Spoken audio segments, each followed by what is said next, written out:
اور ہم نے موسیٰ کو اپنی نشانیاں اور دلیل روشن دے کر بھیجا فرعون اور اس کے سرداروں کی طرف، تو وہ فرعون ہی کے حکم پر چلتے رہے، حالانکہ فرعون کا حکم درست نہیں تھا۔ وہ قیامت کے دن اپنی قوم کے آگے آگے چلے گا، پھر ان کو دوزخ میں جا اتارے گا، اور جس مقام پر وہ اتارے جائیں گے وہ برا ہے۔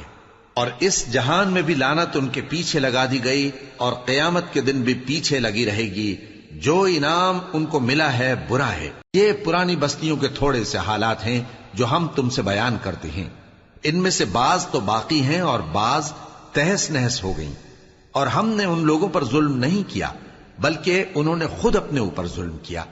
غرض جب تمہارے پروردگار کا حکم آ پہنچا تو جن معبودوں کو وہ اللہ کے سوا پکارا کرتے تھے وہ ان کے کچھ بھی کام نہ آئے، اور بربادی کے سوا انہیں اور کچھ نہ دے سکے۔ اور تمہارا پروردگار جب نافرمان بستیوں کو پکڑا کرتا ہے تو اس کی پکڑ اسی طرح کی ہوتی ہے، بے شک اس کی پکڑ دکھ دینے والی سخت ہے۔ ان قصوں میں اس شخص کے لیے جو عذاب آخرت سے ڈرے عبرت ہے۔ یہ وہ دن ہوگا جس میں سب اکٹھے کیے جائیں گے، اور یہی وہ دن ہوگا جس میں سب اللہ کے روبرو حاضر کیے جائیں گے۔